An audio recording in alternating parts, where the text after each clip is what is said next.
In this video, I'll show you how to block friends from seeing your Facebook story step by step.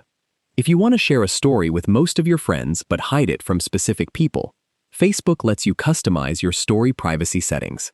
To get started, open the Facebook app and sign in to your account. Tap the Create Story button at the top of your newsfeed. Before posting your story, tap Privacy or the Audience selector. You'll see options such as Public, Friends, Custom, or Hide Story From, depending on your app version. Select Hide Story From, then choose the friends you don't want to see your story. After selecting the people you want to exclude, save your changes and return to the story creation screen. Add your photo, video, or text, then review your story before posting. When you're ready, tap Share to Story.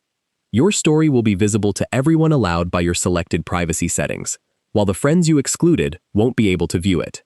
You can update your story privacy preferences anytime before sharing future stories by returning to the same privacy menu.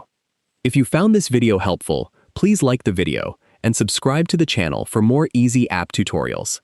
Thanks for watching.